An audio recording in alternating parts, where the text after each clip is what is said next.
today's video, dahil nga may naisip na naman akong bagong kalokohan, itetesting ko nga pala ito kay Daddy kung magiging effective ba sa kanya to. Pinatawag ko nga din pala yung mga manlalaro sa computer shop para din makita natin kung ano magiging reaction nila. Nung isang araw nga pala, sinurpresa ako ng donut ng aking Daddy. At dahil nga medyo marami ito, ay hindi ko siya maubos. Kaya naman nakapag-isip ako ng kalokohan kung paano siya mauubos. Ito nga pala ang ginawa ko. So ngayon guys, ay may naisip na naman akong kalokohan ngayon. Dahil noong nakaraang araw ay sinurpresa ako ng daddy ko ng aking paboritong choco butternut. So yun guys, napakarami nito. Kaya hindi ko siya maubos mag-isa. Hindi naman sila mahilig dito. Pero hindi ko alam kung bakit ang dami ng binili ng daddy ko. So ngayon guys, ay may naisip akong kalokohan ngayon dahil hindi ko siya maubos-ubos. Ngayon kung yara ay magpapapremyo ako sa aking daddy na kailangan niyang ubusin ang donut na ibibigay ko sa kanya. Dapat maubos niya ito sa loob lamang ng 30 seconds. At kunyari ay mananalo siya ng 500 piso. Pero itong daddy ko ay mukhang pera talaga. Kaya talagang papatusin niya to guys. Kaya tignan natin kung ano ang mangyayari sa kanya. So ito nga pala yung donut na binili sa akin ng daddy ko. Ito siya guys, oh. Yan guys, nakikita nyo ay konti pa lang talagang bawas. At kung makikita nyo nga pala dito sa choco butternut na ito, ay kulay orange siya. Kaya may naisip akong kalokohan ngayon. Guys, nakikita nyo ba to? Ang tawag nga pala dyan ay burning dust. Ayan nga pala yung ginagamit ng daddy ko sa butchirong ko dati. Kaya ngayon, ititesting ko ito ilagay sa choco butternut kung talagang magiging itsura niya ba talaga. Yan guys, tatanggalan ko na nga pala ito ng kulay orange na ito para malagyan na natin siya ng burning dust. Kaya nga pala wala dito yung daddy ko ay nasa water station siya. At ngayon ay tatanggalan na natin ito ng kulay orange na ito para malagyan na natin itong burning dust. Magaling at para ang... mapapunta ko na dito si Daddy. Ano kaya mayayari dito kay Daddy kung makakain niya to? Kaya guys, sa mga bahay niyo ay huwag niyong gagawin to. Guys, sobrang anghang nga pala na itong burning dust na to. Kaya naman sigurado maaanghangan ng Daddy ko dito kahit mahilig siya sa maanghang. Yan guys, kumuha na nga pala akong tubig dito at babasa-basahin ko siya ng konti para dumikit itong burning dust na ito dito sa donut na ito. Dinampi-dampian ko nga pala ito ng tubig para naman yung burning dust ay dumikit sa donut. Pinapagulong ko na nga pala yung donut sa burning dust. At talaga itong burning dust na to ay sobrang anghang talaga nito. Kaya nga pala meron kaming burning dust dito. Ito kasi yung nilalagay ni Daddy sa butcheron namin. At kung makikita nyo nga dyan, ay talaga magkamukhaan talaga sila. Kaya naman simulan na natin ang kalokohan. So yan guys, parating na nga pala si Daddy at ihintayin natin siya doon sa may kubo at papakain natin ito sa kanya. So tara. Papunta na nga pala si Daddy dito. At kung mapapansin nyo kung ba't ako nakapayong dyan, kasi medyo naambon-ambon. Nagpatulong na nga pala ako kay Mami magpa-video dito. At malalaman na natin kung ano mangyayari kay Daddy dito. Dumating na nga rin pala si Daddy dito. At talagang hindi ko rin alam kung magagalit ba siya sa akin dito. May palaro ako. Kakainin mo lang to. Kakainin mo lang to. Guys, ilalagay niya lang yung tricycle niya. Ubusin mo lang to. Ano ba yan? Ano? Choco butternut. Ano gagawin?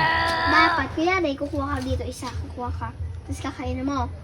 Oh. Dapat, pag ubos mo, papakita mo yung dila mo, tsaka kukuha ng isa. Oh. Dapat maubos ito within 30 seconds. Oh, anong mangyayari? Mapapalanunan mo ay 500 pesos. Ano nakukuha ang pera? Sa akin! Sana all. Tingnan mo sa akin yan. Ano sa akin lahat sige yan? nga, sige. Paano masabi? Asa mo na yung 500? Money down. Basta mamaya. Mamaya. Wait, 500 to ha. Okay, 500. Oh. 1, 2, 3, go.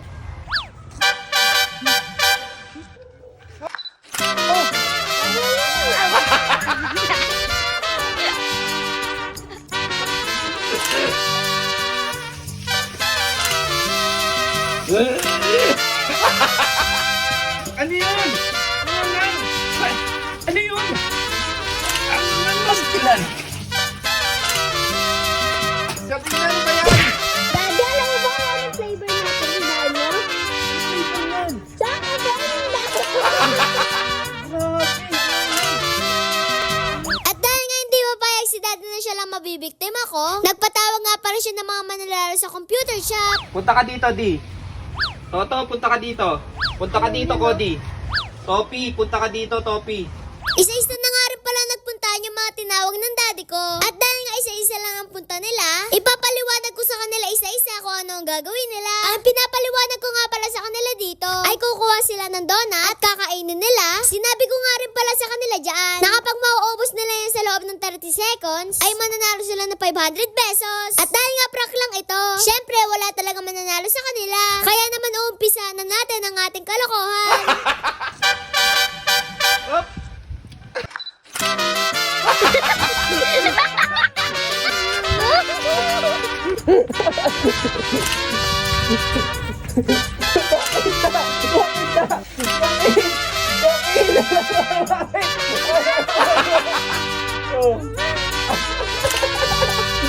Sumunod na nga rin pala si Topi dito.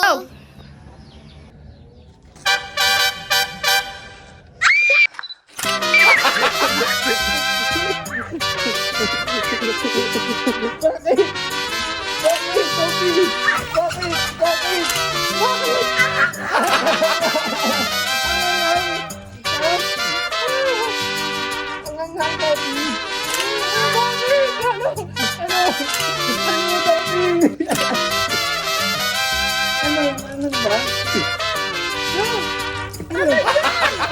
3, go! Oh, wait lang, wait lang.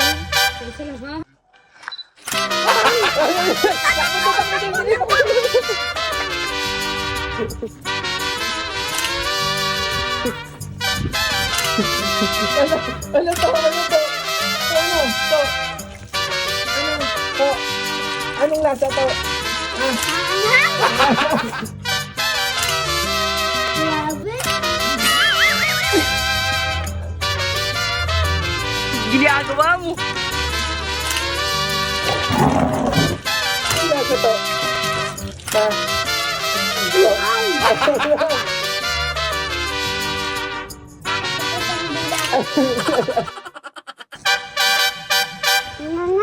Takbo, takbo doon!